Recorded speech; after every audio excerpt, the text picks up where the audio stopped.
그래요. 우리 역대상 우리 지난번부터 공부하고 있는데 오늘은 본서의 구조, 개관, 이제 세부적인 내용들도 이 역대기서는 자세하게 보지는 않을 거예요. 왜냐하면 이미 사무엘 상하, 열왕기 상하에서 봤던 내용들을 다시 보는 거거든요.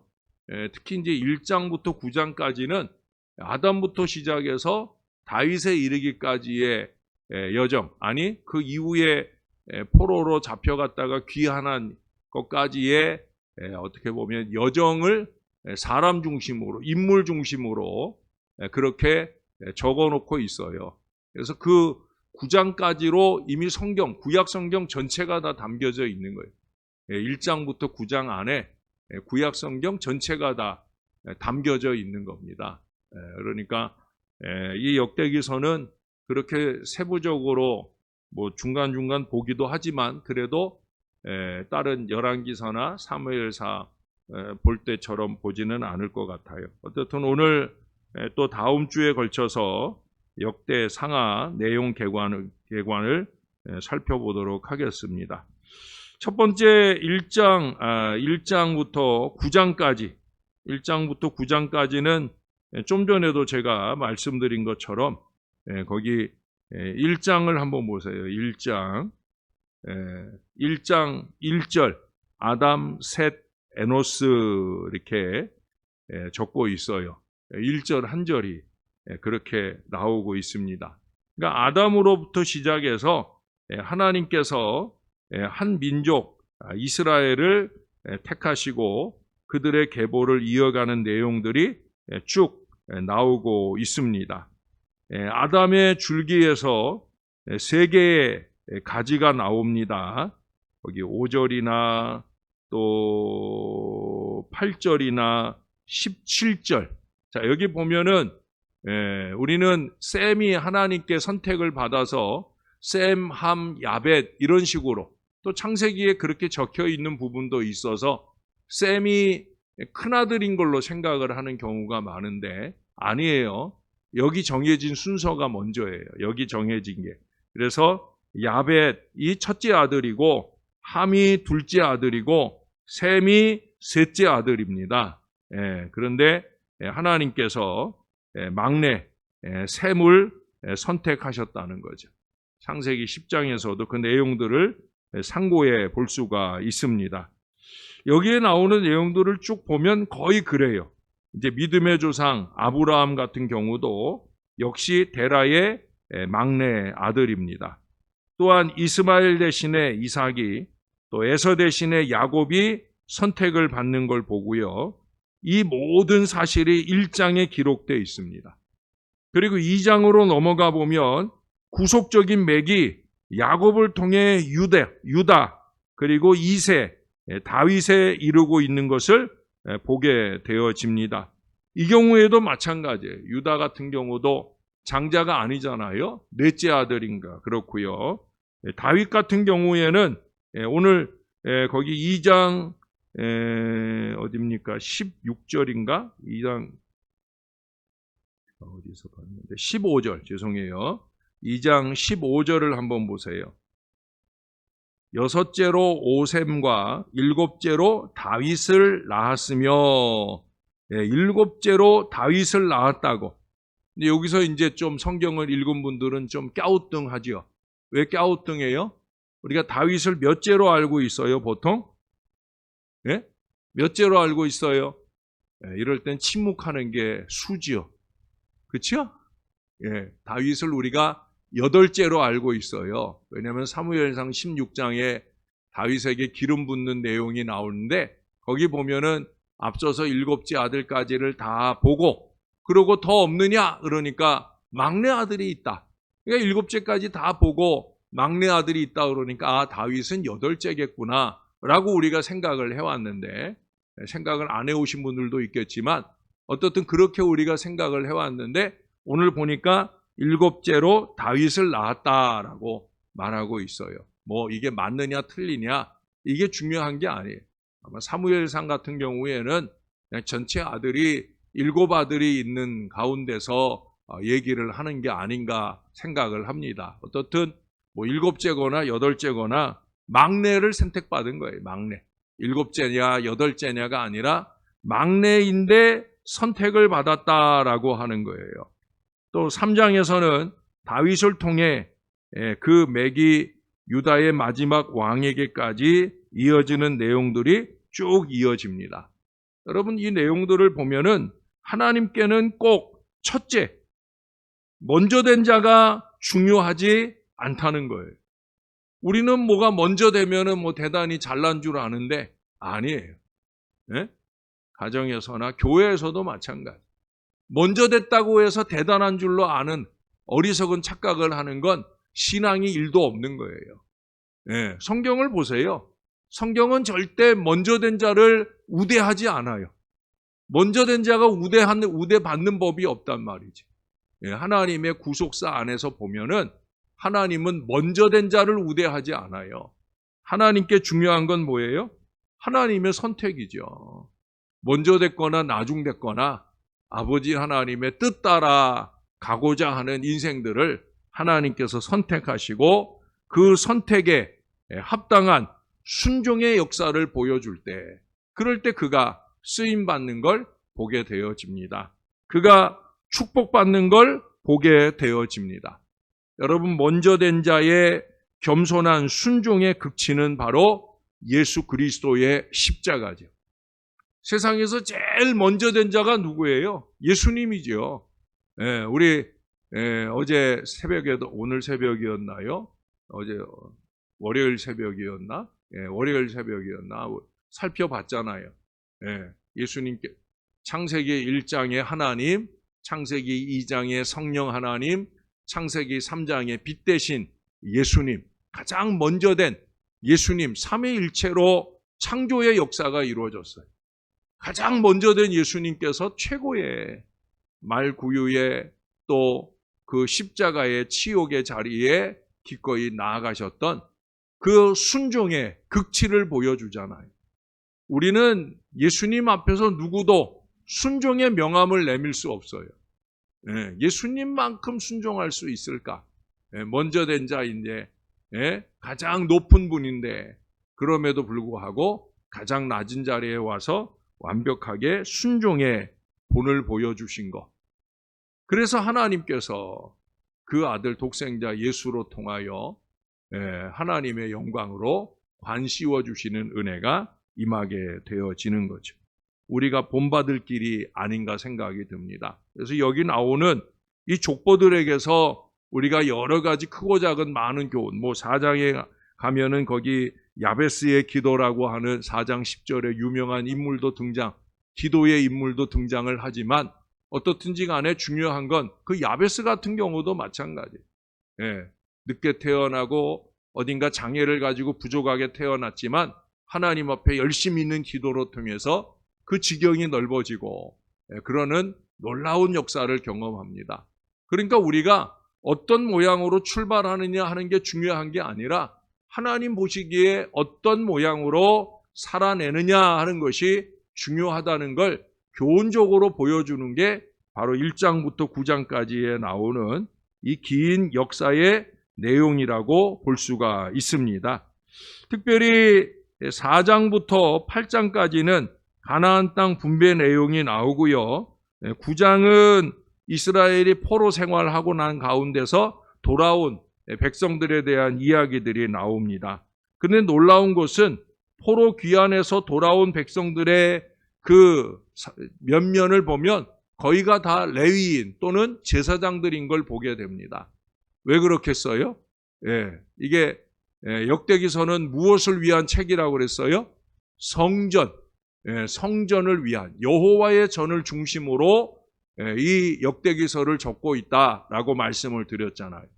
그런 점에서 앞서서 족보들도 중요하지만 포로 귀환하고 와서 이스라엘 백성들이 가장 열심내서 한 일이 뭐냐?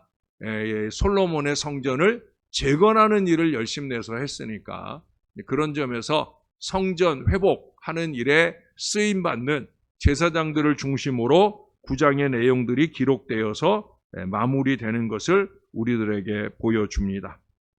자, 그리고 이제 10장, 11장에 여호와의 기름 부음 받은 이 다윗의 통치가 시작되는 걸 보여줍니다. 10장에서는 다윗보다 먼저 왕이 되었던 사울이 왜 몰락했는지를 말씀하고요. 그래서 결국은 사울은 하나님께 버림을 받고 11장에서 다윗이 위대하게 등극되는 걸 보게 되어집니다. 그 이유를 한번 볼까요? 10장 13절입니다. 적는 걸 뭐 크게 적을 내용이 많지 않아서 자, 여기 이제 10장 13절 14절 중요한 부분이에요. 왜 사울이 하나님께 버림받았나? 저와 여러분도 하나님께 버림받지 않기 위해 정신을 바짝 차려야 됩니다. 이거는 하나님께만 아니라 사람에게도 마찬가지. 사람에게 버림받지 않을 수 있는 비결도 어쩌면 이게 아닌가 생각이 들어요. 자, 거기 보세요. 13절 사울이 죽은 것은 여호와께 범죄하였기 때문이라. 그 범죄가 뭐냐? 그가 여호와의 말씀을 지키지 아니하고 또 신접한 자에게 가르치기를 청하고 또 여호와께 묻지 아니하였으므로. 바로 이거예요. 하나님을 무시하고 하나님의 말씀을 무시하고, 그게 으뜸 범죄란 말이에요. 그로 인해서 하나님께 버림받고 그가 처참하게 죽음을 당하는 불행한 결말을 보여주고 있다는 거예요. 하나님을 무시하고 말씀을 무시하고 바로 그거지. 그게 으뜸 범죄인 거예요. 자, 반면에 다윗은 어떠하냐 하는 거예요. 다윗은 11장으로 넘어갑니다. 거기 이제 1절부터 시작해서 다윗이 기름 부어 세움 받는 내용이 나오는데 3절 하반절을 가보세요. 그들이 다윗에게 기름을 부어 이스라엘의 왕으로 삼으니 여호와께서 사무엘을 통하여 전하신 말씀대로 되었더라. 할렐루야. 말씀대로 되는 거예요. 하나님의 말씀대로. 이스라엘 전체가 그 말씀에 순종하고, 무엇보다 우리가 잘 아는 대로 다윗이 왕이 되기 전이나 왕이 되고 난 뒤에나 그가 항상 하나님의 말씀대로 순종하는 그 순종의 역사를 통해 미래를 열어가는 거죠. 자기를 존중하는데 그런 다윗을 하나님께서 외면하실 리가 없죠. 자기가 말하면 그대로 순종하고 따라가니까. 좀 이따 보시면 알지만 정말 중요한 일까지라도 하나님이 기뻐하실 일인데 그것을 엎어도 역시 순종하면서 받들어 섬기는 다윗의 모습을 봅니다. 여러분, 그 뒤에 9절도 보십시다. 9절에 보면 만군의 여호와께서 함께 계시니 다윗이 점점 강성하여 가니라. 이 역대기서에서 자주 볼 수 있는 표현입니다. 하나님이 함께 하셨다. 다윗이 강성해 간다. 다윗이 사방에 평안을 얻었다. 뭐 이런 표현들. 그 다음 10절에도 나오죠. 10절 하반절에 이 사람들이 온 이스라엘과 더불어 다윗을 힘껏 도와 나라를 얻게 하고 그를 세워 왕으로 삼았으니 이는 여호와께서 이스라엘에 대하여 이르신 말씀대로 함이었더라. 할렐루야. 같은 표현이지요. 내내 같은 설명일 수도 있고요. 어떻든 계속 반복하는 말씀이 뭐냐? 말씀대로. 신앙은 다른 거 없어요. 결국 말씀대로입니다. 하나님은 말씀하신 대로 펼쳐가니까 우리가 그 말씀하신 대로 순종하며 나갈 때 하나님의 은혜로운 계획 안에 귀한 역사를 경험하게 될 겁니다. 그리고 이제 말씀이 소중하니까 그 다음 이제 13장부터 나오는 내용이 뭐냐면 바로 12장이나 14장은 다윗의 또 다른 승리 역사들을 적고 있어요. 또 그 희야의 군사들, 대장부들을 또 설명하는 내용들이 12장, 14장에 나오고요. 그 중간에 13장에 하나님의 언약궤를 가져오는, 이전에 이 하나님의 언약궤가 빼앗겼다가 임시로 이제 임시로 제가 갑자기 임시로 두었던 그 언약궤를 이제 다시 가져오게 되는 내용이 13장에 나옵니다. 그러나 처음 언약궤를 가져올 때는 이 다윗이 가져올 열심이 뜨거워가지고 언약궤를 어떻게 가져오는지 하나님의 법대로 말씀대로 가져와야 되는데 그 언약궤를 가져오는 데만 집중하다 보니까 이 언약궤를 수레에 싣고 편하게 가져오려고 하다가 소가 이렇게 난리치니까 언약궤가 막 쏟아지면서 거기에 손댔던 사람들이 죽기도 하고 하는 어려움을 만나게 됩니다. 그래서 임시로 오베데돔의 집에다가 잠시 두어지는 얘기까지가 13장에 나온 얘기예요. 그리고 14장에 다시 또 아까 얘기한 대로 그의 승리하는 역사를 적어놓은 다음에 15장에 다시 하나님의 궤를 옮길 준비를 제대로 잘 합니다. 하나님의 궤는 어떻게 옮기게 되는지 말씀을 통해서 잘 깨달은 뒤에 그 말씀하신 대로 레위 사람을 중심으로 해서 그 언약궤를 잘 메고 오는 내용들이 15장에 그래서 예루살렘으로 옮겨지게 되는 내용, 그로 통하여 하나님께서 다윗에게 복을 주셨다라는 내용까지가 15장에 쭉 이어집니다. 그런데 이제 16장에 가서 결국 이게 누가 한 일이에요? 다윗 자신이 한 일이잖아요. 그렇죠? 그런데도 불구하고 다윗은 거기 16장 7절을 가보세요. 이미 그 앞에 4절에서도 레위 사람을 세워 여호와의 궤 앞에서 섬기며 이스라엘 하나님 여호와를 칭송하고 감사하며 찬양하게 하였다라고 말하고 있잖아요. 다윗은 다윗의 생애 가운데 가장 열심히 한 일이 뭐냐면 감사와 찬양이에요. 지금 이 언약궤를 가져온 일도 다윗이 얼마나 훌륭한 일을 한 거예요. 우리 같으면 이보다 못한 일을 하고도 자꾸 얼굴 내밀고 이름 내밀라고 삐죽삐죽거리는데 다윗은 아니에요. 하나님 찬양해라. 하나님께 감사해라. 이게 우선인 거예요. 그 뒤에 7절에 가보세요. 7절 이하에 감사 찬양의 시가 길게 나오고 있어요.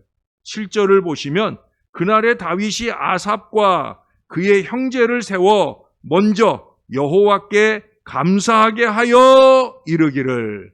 할렐루야. 아주 중요한 거예요. 먼저.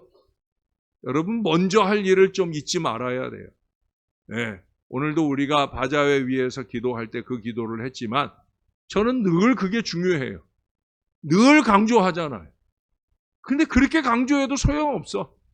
습성이 그런 인생들은 자꾸 그 습성을 드러낼라 해. 왜 자기가 자꾸 주인공이 되려고 설쳐대는지 몰라. 주인공 아니거든요. 주인공은 언제나 누구요? 하나님이 주인공이에요. 하나님이 하시는 일이거든요. 이 언약궤를 메워오는 사람이 죽기도 하고 어렵게 메워온 일인데 이 일로 통해서 다윗의 마음은 한 가지예요. 하나님을 찬양하는 거죠. 아니 자기만 감사하는 게 아니라 거기 뭐라 그래요? 먼저 여호와께 감사하게 하여. 제 목회의 중심이기도 하죠. 감사하게 하다라고 하는 거예요. 저도 열심히 감사하게 하잖아요. 감사하게. 감사하게 하다. 감사하게. 왜 감사하게 하느냐? 여러분 그 뒤에 보세요.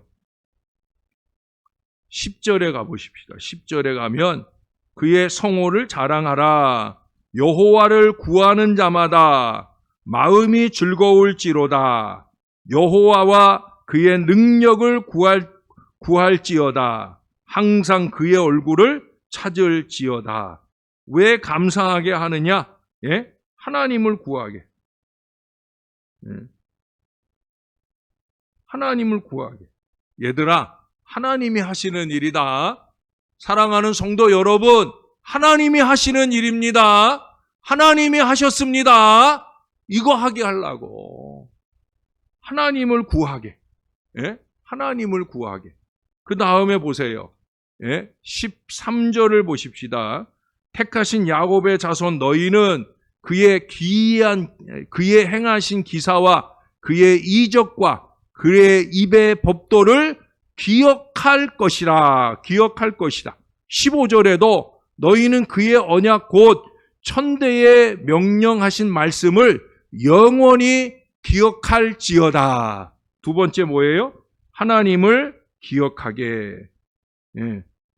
하나님을 기억하게 하려고 감사하게 하는 거예요. 감사하면서 하나님이 하셨지. 예? 하나님이 위대하시다. 그 하나님을 위대하신 하나님으로 기억하게, 영원히 기억하게 하려고. 그리고 마지막 23절로 가보세요. 온 땅이여 여호와께 노래하며 그의 구원을 날마다 선포할지어다. 그의 영광을 모든 민족 중에, 그의 기이한 행적을 만민 중에 선포할지어다. 이게 반복해서 나오는 말이 뭐예요? 예? 하나님을 선포하게. 예. 예. 제가 자주 얘기하는 내용들이 그대로 다 말씀에 나와요. 우리가 모든 일들을 행할 때마다 두 가지 목표라고 그랬잖아요. 하나님께 감사하고 하나님께 영광 돌리고, 그리고 또 하나는 뭐예요? 하나님의 복음이 증거되는 빌미가 될 수 있게. 바로 그거예요. 하나님께 감사하게도 최종적으로 다윗이 갖는 목표는 하나님을 선포하게 하려고. 이 감사와 찬양을 통해 하나님을 선포하게. 바로 그 목표를 두고 있는 걸 보게 됩니다. 이 노래가 쭉 울려 퍼지게 되자 36절 마지막에 보세요. 여호와 이스라엘의 하나님을 영원부터 영원까지 송축할지로다 하매, 모든 백성이 어떻게 했다고요? 어떻게 했다고요? 아멘, 아멘 했다고요. 화답을 했다는 거예요. 같이 감사했다는 거죠. 네. 목회자는, 여기 다윗 같은 영적 지도자는 두 가지를 하면 되는 거예요. 예, 그 앞에 2절에 가보세요. 2절에 다윗이 번제와 화목제 드리기를 마치고 여호와의 이름으로 백성에게 축복하고. 영적 지도자의 첫 번째 일은 축복이죠. 예, 저도 이 일을 열심히 하잖아요. 여러분들도 마찬가지예요. 교회의 중직자가 된다는 것은 흉보고 시기하고 질투하고, 예? 저주하고 미워하고 이게 아니에요. 축복하는 게 중요한 사역이에요. 축복의 사역을 해야 되고, 두 번째 해야 될 사역은 감사하게 하는, 하나님께 영광 돌리게 하는 사역을 열심히 있게 해야 돼요. 예? 여러분, 제가 좀 더 나이가 들어서 노망이 들어가지고 이걸 잃어버리면 여러분들이 저를 내쫓아 버리세요. 예? 영적인 지도자가 이 두 가지를 제대로 못하면 그건 영적인 지도자가 아닌 거예요. 목회자이거나 평신도 지도자이거나 이 두 가지를 잘해야 되는 거예요. 예? 백성들을 축복하고 또 감사하게 하는, 하나님께 영광 돌리게 하는. 절대로 하나님의 영광을 가로채려는 이런 지도자는 그건 건강한 영적 지도자가 아닙니다. 하나님께 영광 돌리게. 할렐루야. 언제나 저와 여러분이 이 마음을 놓치지 않아야 되겠다 하는 거예요. 그리고 이제 17장 이하로 우리 하나님의 언약, 이하라고 하지만 사실은 17장에서 하나님의 언약이, 언약, 하나님과 다윗 사이에 언약의 장면이 등장을 합니다. 하나님께서 인류 가운데 한 민족 이스라엘을 택했고, 그 나라 가운데 한 족속인 유다 족속을 택하고, 그 족속 중에 한 가족인 다윗의 집을 택하신 것을 기뻐하시면서 이제 그 다윗과 언약을 맺는 내용이 4절 이하로, 또 더 구체적으로는 7절 이하로 그 언약의 내용들이 쭉 나옵니다. 근데 이 언약의 출발점은 다른 거 아니에요. 바로 우리가 잘 아는 다윗이 성전 건축의 성전 건축 비전을 갖게 된다는 거죠. 예. 누가 봐도, 여기 나단 선지자도 그러거든요. 누가 봐도 하나님이 기뻐하실 일을 하려는 거예요. 우리가 여기서 잘 봐야 됩니다. 성전 건축이라고 하는 대단히 하나님이 기뻐하실 일인 거예요. 예? 거기 2절에 가보세요. 1절에 보니까 다윗이 자기는 궁전에 거주하는데 하나님의 임재의 상징인 언약궤는, 그 언약궤가 그렇게 성막에 있다는 건 하나님이 곧 성막에 계신다. 그게 너무 견딜 수 없는 거예요. 하나님이 나보다 더 좋은 집에 있어야지, 이 마음인 거죠.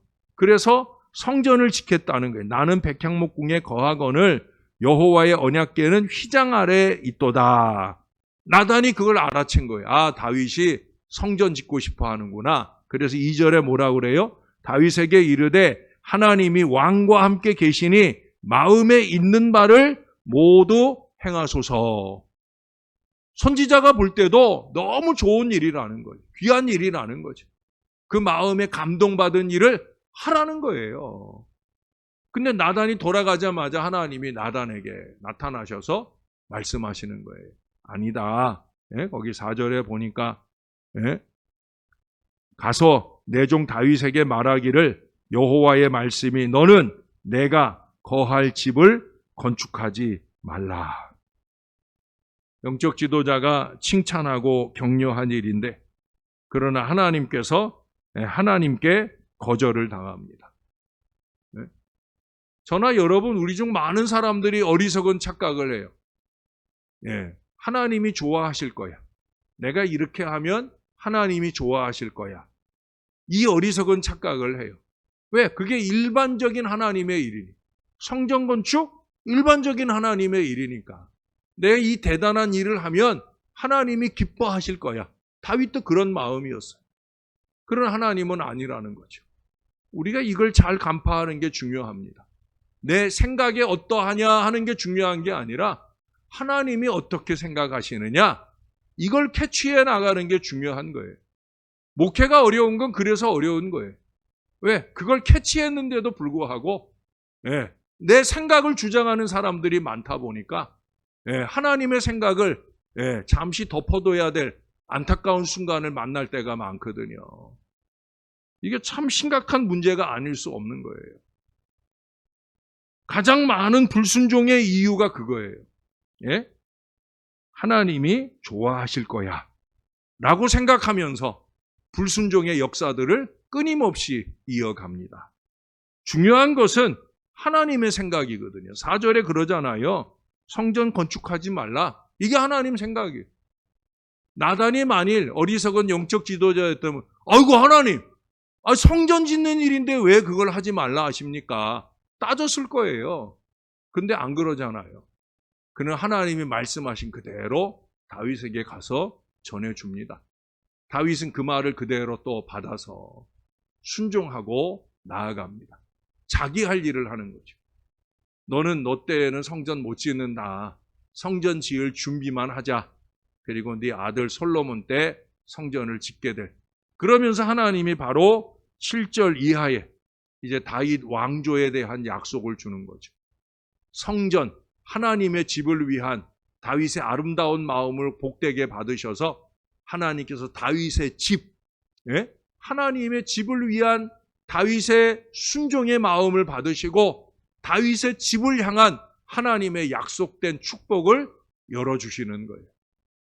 그래서 우리가 아는 대로 북이스라엘은 끊임없이 왕조가 바뀌는 중에도 다윗 왕조는 그 휘하의 자손들 가운데 건강하지 못한, 영적으로 건강하지 못한 왕들도 있었음에도 불구하고 하나님께서 그 왕조를 이어가게 하시고 왕조가 끝나고 난 뒤에도 만왕의 왕 되신 예수 그리스도가 그 가문에서 태어나시게 하는 위대한 역사까지 나타나게 하신다는 거예요.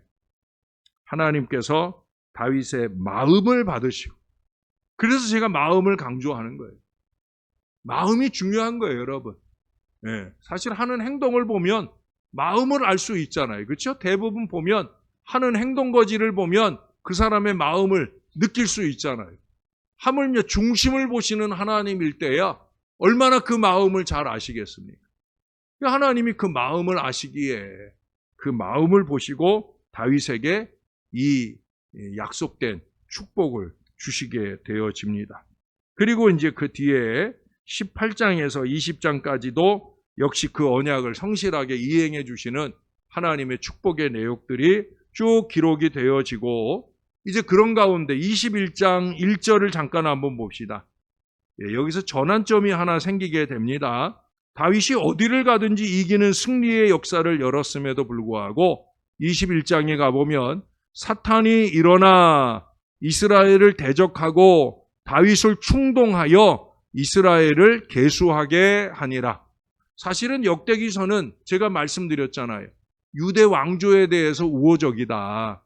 그래서 유대 왕들 가운데 좀 부족했던 부분들, 특별히 다윗에게도 부족했던 부분들, 밧세바 사건에 대한 언급은 있지도 않아요. 그럼에도 불구하고 이 일을 얘기를 합니다. 이 인구 조사한 일 때문에 하나님께서 처벌을 내리잖아요. 세 가지 중에서 하나 선택해라 해서 3일 온역의 어려움을 그가 겪게 되어집니다. 그 백성을 향한 안타까운 마음, 자기의 영적 지도자가 자기의 어리석음 때문에 백성들이 곤란을 겪을 때 그게 제일 마음 아픈 일이에요. 그래서 그것을 좀 조금이라도 좀 빨리 끝내려고 하는 그 간절함이 있을 때 하나님께서 역시 그 마음을 헤아리셔서 이것 때문에 이제 이 21장의 내용을 기록해 놓으신 거예요. 그 21장 말미에 가보십시다. 하나님께서 특별히 오르난, 거기 후반부에 한 18절 이하에 거기 오르난이라고 하는 사람의 타작마당이 등장을 합니다. 하나님께서 오르난의 타작마당에서 여호와를 위하여 제단을 쌓으라. 여러분이 오르난의 타작마당이 어디냐? 이게 바로 모리아 산이고요.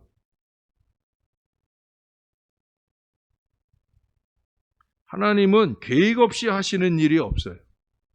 저는 그래서 계획을 중요하게 생각을 해요. 하나님처럼 좀 해보려고. 거기에 그 근처에도 못 가지만 그래도 저는 지난 주간에 월요일에도 제가 보통 기도원 들어갈 때 오후에 가요. 주일날 사역하고 이제 월요일날 좀 쉬어줘야 되니까 좀 푹 쉬어야 이제 기도원 들어가면 가서 이제 또 열심히 또 말씀 준비하고 기도하고 고생해야 되니까 좀 쉬어주느라고 그래서 점심 먹고 나서 출발을 해서 갑니다. 근데 지난주 월요일에는 제가 아침 일찍 아침 먹자마자 짐은 미리 그 전날 다 싸놓고 제가 바로 출발을 했어요. 왜 그렇게 일찍 가느냐? 여기 아직 현수막 안 붙었구나.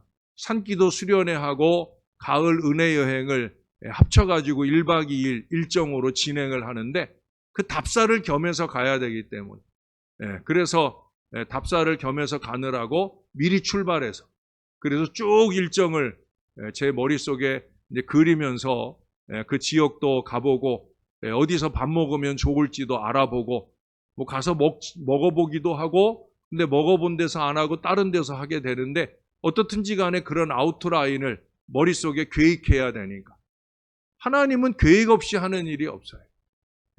모리아산 아브라함이 그 아들 이삭을 바쳤던 바로 그 모리아산 그게 바로 이 오르난의 타작마당이거든요. 거기에 하나님이 콕 찍어가지고 오르난의 타작마당에서 여호와를 위해 제단을 쌓아라. 그래 그 명령에 순종하면서 다윗이 오르난에 가가지고 이 밭을 좀 나한테 팔아라. 내가 하나님께 제사를 올려드리려 한다. 또 제사만 아니라 바로 그 타작마당에 바로 성전을 건축하게 되어집니다. 그러니까 전화위복이죠.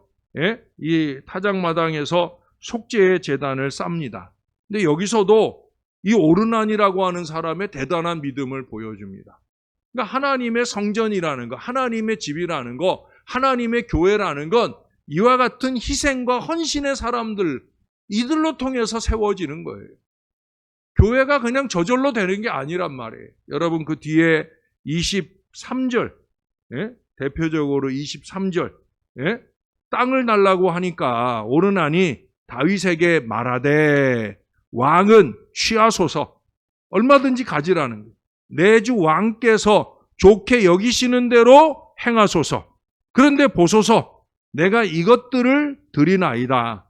소들은 번제물로 곡식 또는 기계는 화목으로 쓰시고 밀은 소제물로 삼으시기 위하여 다 드리나이다.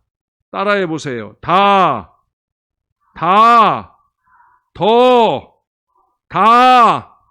더 드리나이다.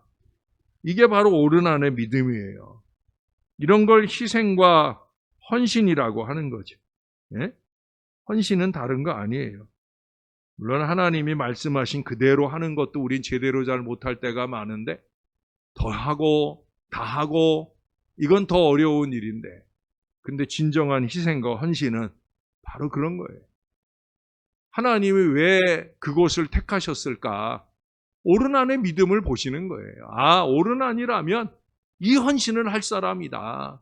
아, 다윗이라면 이 준비를 잘할 것이다. 이게 다 계산이 서는 거예요. 하나님의 계획 속엔. 예? 그래서 그렇게 소도, 예? 그리고 번제를 위해서는 소를, 또 소제, 번제와 소제는 같이 다니잖아요. 소제를 위해서는 지금 막 추수를 한 밀도 다 드리고, 그리고 아직도 추수할 게 많을 텐데 타작마당이잖아요. 추수를 해오면 거기서 타작해가지고 밀을 까부르는 건데, 근데 거기서 뭐예요? 곡식 떠는 기계는 화목으로 번제를 드리고 소제를 드리려면 불쏘시개가 있어야 되잖아요. 그걸로 쓰라고 온전하게 다 드리는 거예요. 전 이 부분을 읽어보고 또 읽어봐도 야, 오르나는 대단하다. 예?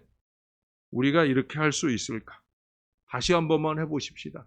다 드리나이다. 더 드리나이다. 예, 할렐루야.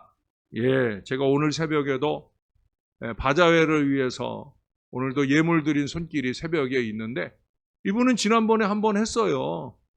근데 지난번보다 오늘은 또 갑절로 더 헌금을 하더라고요. 예? 한 번 하고도 또 더 하고 싶은 마음이 드는 거.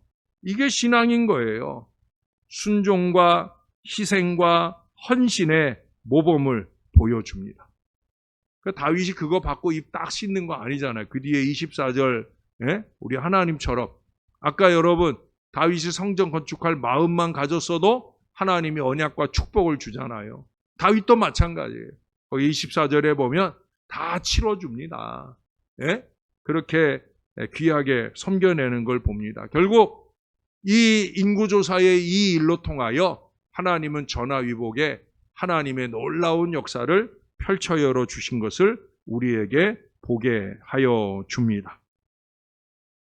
오늘은 여기까지만 합시다. 그 다음 마지막 부분 이제 22장에서 29장까지가 중요하거든요. 중요하지만 간단하게 보긴 할 거예요. 뭐가 중요하냐? 성전 건축 준비를 하는 거예요. 성전 건축에 재물을 준비하고 사람을 준비하는 내용들이 22장에서 29장까지 이어지는데 그 내용들은 다음 주에 역대기하는 간단하게 보기 때문에 다음 주에 같이 봐도 다음 주에 마무리가 될 것 같아서 오늘은 거기까지만 보겠습니다. 우리 시간 한번 기도하지요.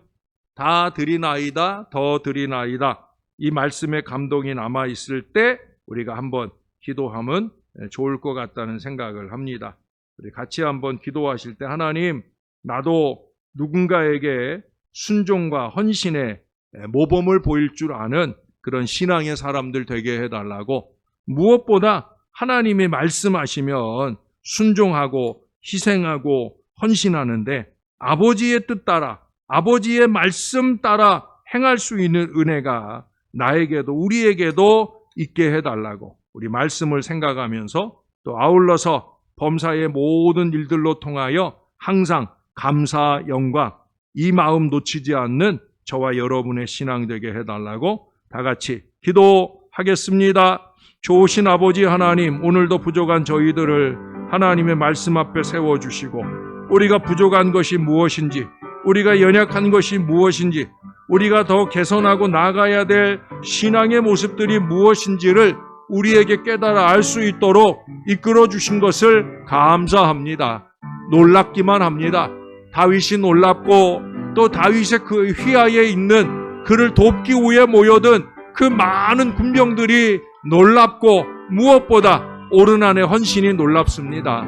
하나님 아버지, 하나님의 말씀대로 믿음의 영적 지도자가 앞장서 나아갈 때 놀라운 은혜가 이스라엘 공동체 가운데 충만하여 넘친 걸 보게 됩니다. 우리도 그런 공동체를 세워가게 도와 주옵소서. 영적인 지도자들은 영적인 일에 더 관심을 가지고 백성들을 축복하고 백성들로 하여금 감사 찬양이 넘치도록 이끌어가는 신앙의 역사를 이뤄가게 은혜를 베풀어 주옵소서. 하나님, 우리가 지금도 여러 가지로 중보하는 많은 일들이 있사온데 그 모든 일들로 통하여 하나님이 반드시 영광 받으시기를 소원합니다. 내가 한 일이 아니라 하나님이 하시는 일이라 하나님의 뜻 따라가는 우리의 걸음이 부족함 없이 계획성 있게 아버지의 뜻을 이루는 믿음의 걸음이 되어지게 역사를 더하여 주옵소서. 주님, 오르난같이 살기를 소원합니다. 다 드리나이다, 더 드리나이다. 이 믿음 마음으로 헌신하여 하나님의 전을 든든히 세워가는 일에 쓰임받을 수 있는 우리 모두가 되어지게 은혜 베풀어 주시옵소서. 주님, 너무도 좋으신 우리 하나님, 하나님의 은혜 감사를 드립니다. 이 성경 속에 나와 있는 하나님의 은혜만으로도 너무 감사합니다. 오늘도 우리가 중요한 것을 깨닫고 돌아갑니다. 우리가 왜 찬양하느냐? 우리는 때때로 찬양하는 것조차를 통해서 자기 영광을 나타내려는 어리석은 인생들을 봅니다.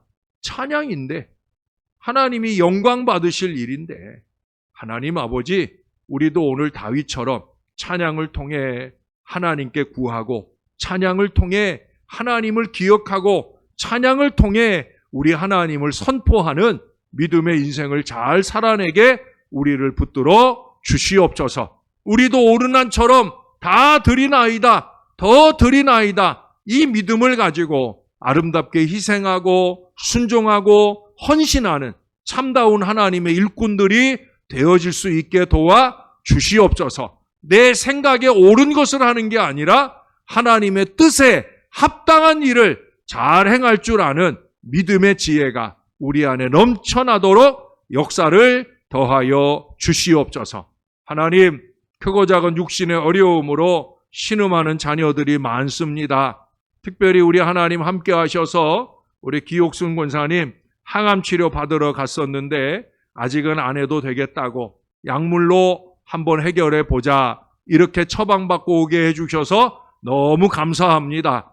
이 약물 치료로 통하여 깨끗이 나음받는 역사를 허락하여 주시옵소서. 다음 주에도 항암 치료 3차 치료를 이어갈 자녀도 동일한 은혜로 이끌어 주옵소서. 다음 주에는 어린아이가 또 안과 진료를 위해 또 몇 달 만에 또 병원을 찾아갑니다. 좋은 결과 들을 수 있도록 은혜 베풀어 주옵소서. 하나님, 우리 하나님께서 사랑하는 우리 성도들 어렵고 힘든 중에서라도 하나님께서 그 마음을 어루만져 주시고 치유와 회복의 역사로 이끌어 주시는 놀라운 은혜를 많이 많이 체험하게 축복해 주시옵소서. 감사합니다.